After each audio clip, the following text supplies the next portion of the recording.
여러분 반갑습니다. 윤박사 성경인물을 진행하는 윤목사 윤행배 목사입니다. 오늘은 세 번째 강의입니다. 365일 성경 1도 셋째 날 강의입니다.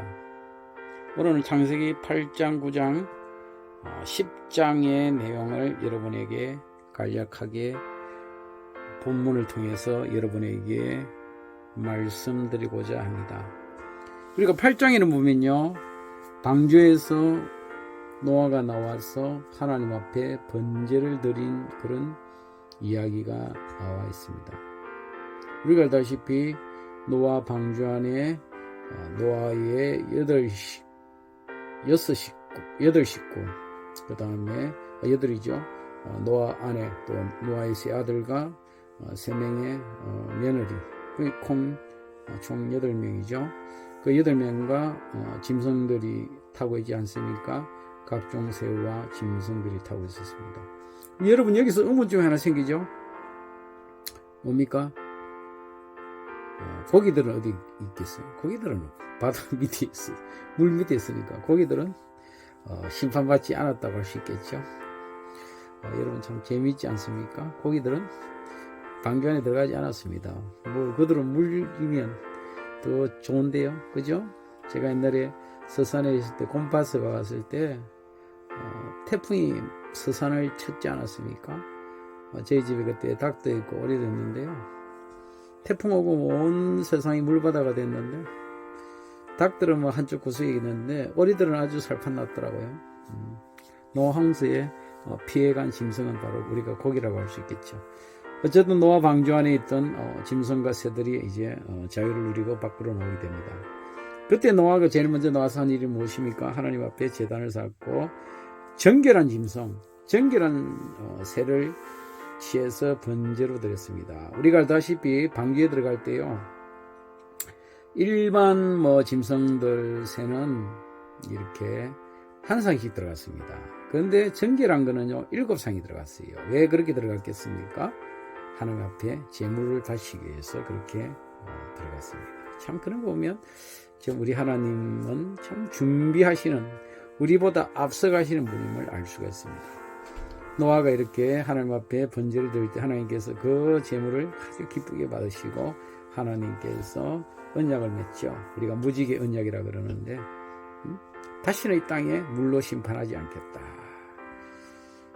하나님께서 그런 언약을 주시고, 우리가 비온 후에 무지개를 볼 때마다 노아에게 주신 무지개 언약을 우리가 생각해 볼 필요가 있습니다. 하나님 다시는 홍수로 이 땅을 멸하지 않겠다, 그렇게 약속하셨습니다.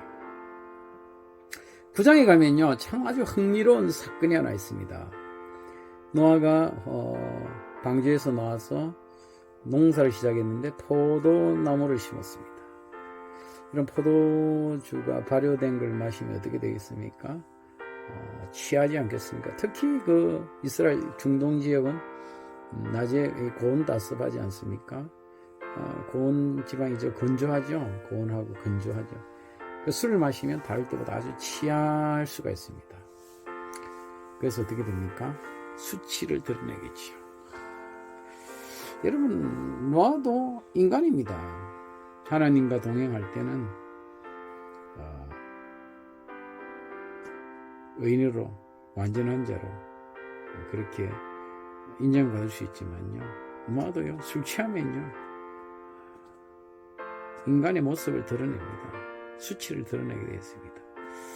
여러분, 참 술이요, 참 무서운 겁니다. 술을 적당하게 먹는 것보다 안 먹는 게 더 낫습니다. 이 술은 취하면요, 우리가 나중에 개가 된다는 말도 있지 않습니까? 인간의 이성이 마비되잖아요. 운전을 하면 음주 사고가 나고요. 참, 이 술이라는 것은 알코올 중독이 되면요, 가정의 부인이 우울증에 걸린다는 말이 있을 정도로 이 술은 아주 무서운 겁니다, 여러분. 술 취하는 게 얼마나 무서운지 몰라요. 그 어떤 일이 벌어집니까? 여러분, 술 취함으로 인해서 가정에 어떤 일이 벌어집니까? 하며 그 아버지가 술 취하고 그 수치를 드리는 걸 보고 나가서 형과 동생한테 그렇게 그 아버지의 수치를 드러내고 그 이야기를 듣고 셈과 야벳은 그 아버지의 수치를 가리지 않습니까? 뒷걸음질 쳤어. 그 아버지의 수치를 가리지 않습니까? 어떻게 보면 아버지의 잘못으로 자식이 저주받는 일이 벌어지게 되죠. 함이 저주를 받게 됩니다. 셈과 야벳은 축복을 받게 되고요. 우리가 여기서 여러 가지 생각해 볼 수가 있습니다. 아무리 노아래도 술이 들어가면 실수를 하게 되고 그 실수를 통해서 생각지 않는 저주가 자식에게 임하게 되는 거죠. 뭐 함도 잘못이 있습니다. 형과 동생처럼 아버지의 수치를 가렸으면 그가 그런 저주를 받지 않았겠죠. 그는 어떻게 됩니까? 아버지의 수치를 드러내므로 저주를 받게 되었습니다. 참 우리가 생각해 볼 수 있는 그런 이야기가 9장에 나와 있습니다. 10장에 넘어가면요, 이제 노아의 후손들, 특히 셈과 함과 야벳이 열국에 이렇게 뻗어나가는 걸 볼 수가 있습니다. 우리가 어릴 때 세계 지도를 보면요, 셈족, 함족, 야벳족으로 이렇게 나눈 것을 볼 수 있지 않습니까? 저 아프리카 쪽으로는 함족, 그 아시아 쪽에는 셈족, 저 유럽은 야벳족, 이렇게 나누지 않습니까? 우리가 잘 아는 그 아브라함이 셈족 계통이지 않습니까? 셈이 축복을 받지 않습니까? 그 아브라함의 후손, 우리가 또 아는 그 함의 후손들은 저주를 받게 되고 셈과 야벳은 하나님의 축복받는 백성이 되는 것을 봅니다. 여러분, 우리가 이 포도주 사건을 통해서 우리가 생각해 볼 필요가 많이 있습니다. 특히 술 먹는 거는 조심해야 돼요. 아무리 내가 절제한다 하더라도, 제가 옛날에 대학 다닐 때 파출소에서 아르바이트를 해봤는데요, 이 술 문제가요, 범죄 사건 사고의 출발점이라고 해도 과언이 아닐 정도로 이 술이 사회에 엄청난 그런 해악을 끼치고 있습니다. 그래서 어떤 나라는요, TV에 술 광고를 못하도록 그렇게 금지하고, 중동지방은요 술 반입이 되지 않지 않습니까? 그래서 월드컵 때 술이 반입이 안 돼서 아주 애호가들이 아주 애를 먹었다는 그런 말이 애주가들이 문제가 있었다 그랬는데, 어쨌든 술은요, 아주 우리가 노아의 사건을 보더라도요, 아주 참 절주가 아니라 금주를 해야 돼요. 우리 선교사들이 와서 이렇게 금주 운동을 한 게 있지 않습니까? 술은 그만큼 해악이 많습니다.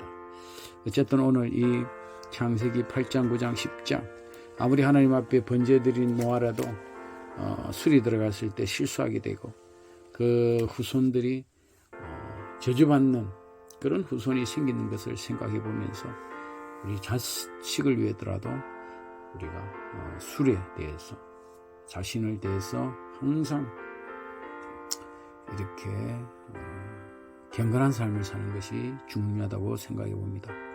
오늘도 제 강의를 들어주신 여러분 진심으로 감사합니다.